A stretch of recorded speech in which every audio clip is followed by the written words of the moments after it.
Gazing towards the horizon, Niamh noticed a dark shape outlined against the mantle of snow that lay on the ground. It proved a tower, toppled and broken in pieces. Around it lay the ruins of other buildings, blocks hewn out of basalt rock protruding from the permafrost. That'd be the Clan Vidmar ruins, said Gabor, hollering over the wind. Rich ones had their clan seat here till earth tremors turned all into dust. Hundreds of dwarves lived here once, and now, not a living soul. Help! Save me! On the contrary, there was someone midst the ruins, and said someone was clearly in trouble. Niamh ordered her men to find the unfortunate soul.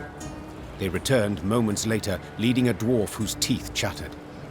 They had found him in a ruined building where he'd sought shelter from ghouls. Judging by his appearance, the dwarf had spent the better part of a week there. Mirko Vidmar, they call me. He said, patting down unkempt hair that seemed to reach in all directions. I came here seeking a family heirloom, lost in the tremors and the chaos they caused. I ken the chamber where it ought to be, but, well, beasts made their lair there. I cannot drive them off on my own. But bold warriors like you ought to cut them down in a jiffy. So, will you help? I too have lost my home, estate, said the Queen. so I understand well what you feel. I shall help you recover your heirloom. Call it a whim. Mirko Vidmar's face lit up. Though he'd spent a week besieged and eating stale biscuits, and though there was a hoarfrost in his beard, he quickly trotted to the front of the column and led the Lyrian soldiers to the underground chamber. As promised, beasts awaited there.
From there they come!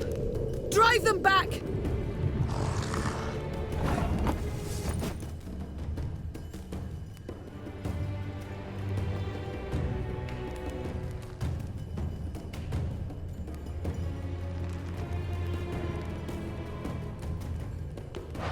Huh?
Sod it all.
there they come! Drive them back!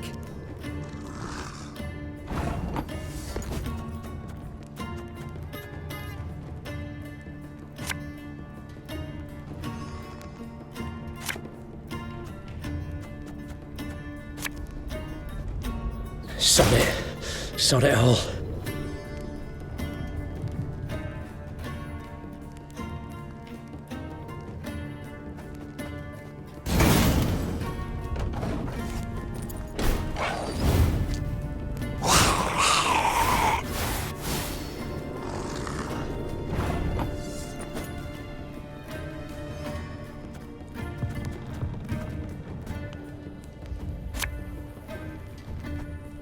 The chase is on!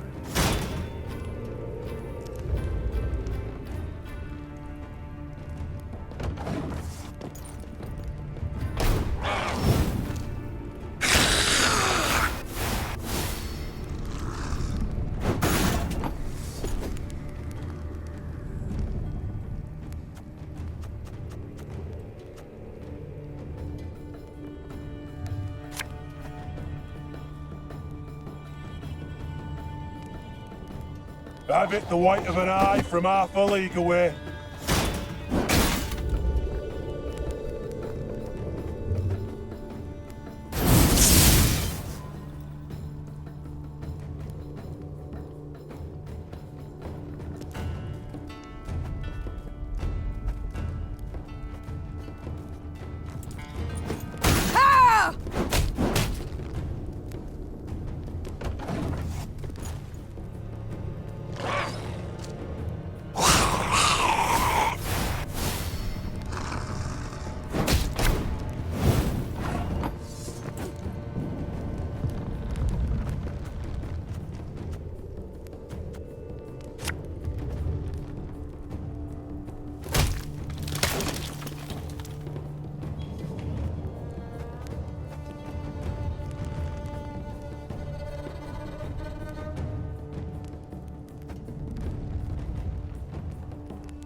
Naturally. At once.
My spirit's willing and how, but these damn boots are killing me.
Arbalist to your command.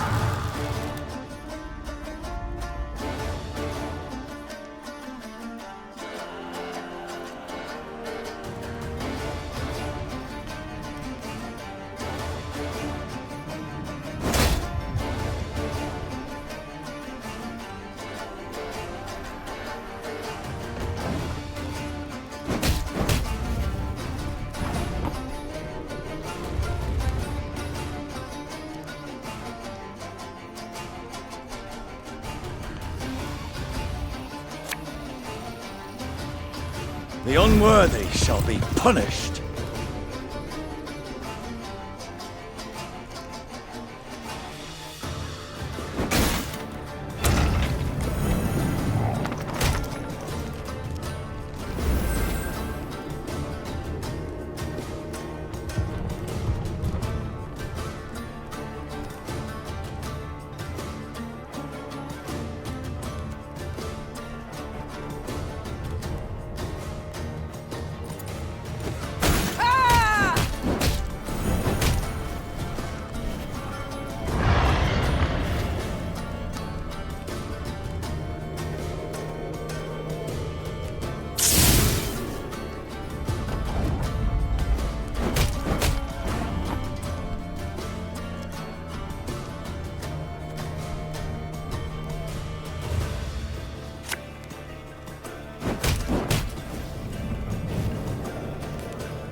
Let's get a move on before any others show up.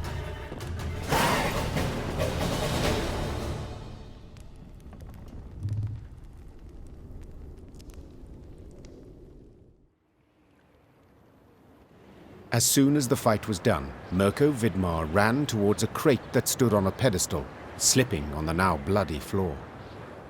When the dwarf lifted the lid, precious stones spilled out. Your heirloom? This? Asked the queen, rather puzzled. I thought a pipe that belonged to your grandfather more likely.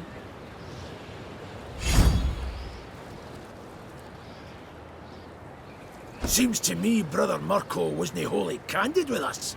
This here's no heirloom, no family souvenir. It's the treasure trove of Clan Vidmar. We thought it gone for good. Pressed for the truth, Mirko admitted no family sentiment had prompted this expedition. The dwarf had planned to leave Mahakam and start a new life among humans. Yet he did not wish to do so without sizable capital. I canna stand to stay here a moment longer. The days, all of them, they're identical. Rise with the first cockscrow, march in double file to the latrine, crap on command, 12 hours down the shaft and home to sleep. Mirko complained. Want a wifey? Put in an application. In triplicate. Care to snip your beard? Elders got to approve it. You want to add buttermilk, not cream, to your mushroom soup? Clan council's got to debate it. How's a dwarf not to get balmy? I understand the lad, no two ways about it. Gabor sighed. But I feel it's my duty to remind yous that what Mirko's going and doing here, well, there are laws. Treasure's due the Elder-in-Chief, not to Mirko. That's one. Second, any dwarf that wants to leave Mahakam can't take nothing but his breeches, his dixie, and his coat. So, brief like, consider well afore you make your decision, Your Grace.